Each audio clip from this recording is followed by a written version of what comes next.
És un orgull acollir aquesta jornada avui aquí a la nostra vila, un municipi de 13.000 habitants que batega fort al cor del Penedès. La vostra presència avui aquí ens referma el compromís amb la nostra comarca i amb la nostra vegueria. Avui presentem un projecte que no només és ciment i ferro, sinó que és una aposta decidida per la dignitat d'aquest territori.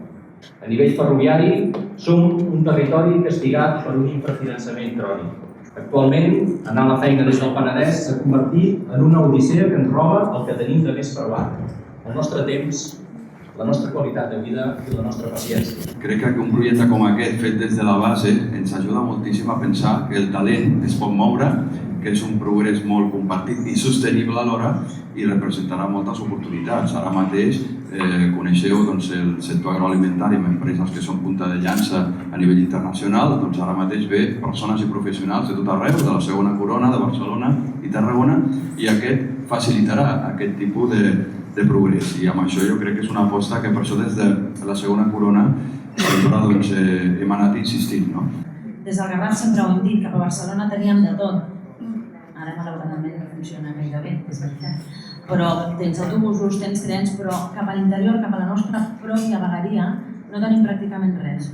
I per tant és importantíssim que tinguem aquest tren orbital, aquesta segona corona, que evidentment ens proporcionarà no només avantatges socials, econòmiques, de comunitat, de fer xarxa de país. És un projecte que pot millorar moltíssim la vida dels ciutadans del dia a dia, que puguis viure i treballar relativament a prop i que no ho passis malament cada dia per anar a estudiar o per anar a treballar, perquè o bé vas amb transport públic molt deficitari o bé vas amb transport privat amb moltíssims col·lapses. Jo diria que aquesta línia ferroviària orbital és una peça fonamental precisament perquè Catalunya pugui tenir una xarxa mallada i eficient a tota aquesta mobilitat metropolitana, aquest arc, aquesta segona corona. 6 comarques connectades que per moure's ja no ho hauran de fer de manera radial cap a Barcelona, sinó que ho faran de manera transversal, i això també oxigena el sistema, com més assenyalava, en l'àmbit més metropolità.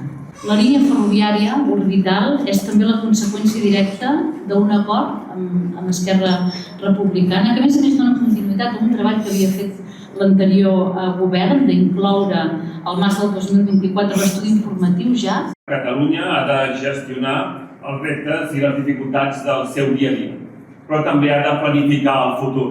Aquesta planificació és imprescindible per garantir la competitivitat de les nostres empreses i salaris justos pels nostres treballadors i per les nostres treballadores. El tren orbital és un exemple extraordinari d'aquesta voluntat de planificar el futur per garantir la prosperitat de tota la nostra gent. Aquest tren orbital serveix per unir el sud, Sitges, Vilanova i la Geltrú i el Vendrell, amb Mataró al nord, passant per Vilafranca del Penedès, Sant Sadurní, Martorell, Terrassa, Sabadell, Mollet, Granollers. Catalunya diu que decideix avançar, i que decideix avançar amb ambició, que decideix avançar perquè té la capacitat el país d'avançar i que ho fa amb determinació. Per liderar aquesta propera dècada i per liderar, a més, sense demanar permís a ningú, que no hem de demanar permís a ningú, només faltaria, des de Catalunya. I això és el que fem avui aquí.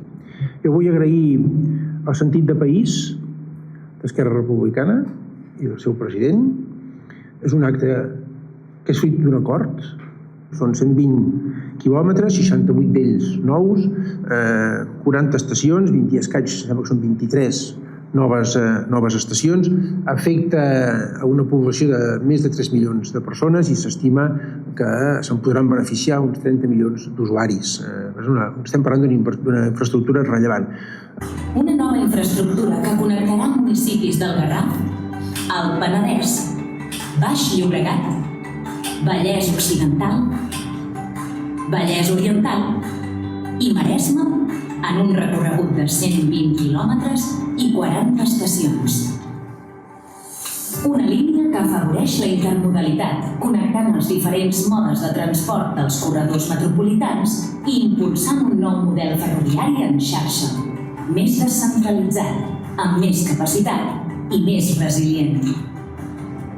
Una infraestructura que impulsa la connectivitat de la Catalunya del futur, donant resposta al creixement de població i de la mobilitat, obrint noves oportunitats i afavorint la cohesió social.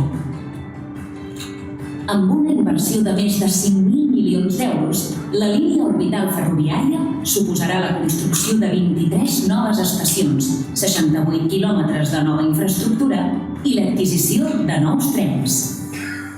Un projecte ambiciós, amb un desplegament en 4 fases i que començarà reforçant l'R8, amb més trens, més freqüència i 3 nous intercanviadors.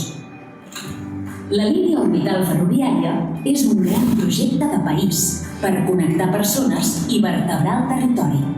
Fem avançar Catalunya cap al millor futur per a tothom, per viure, treballar i prosperar. Generalitat de Catalunya.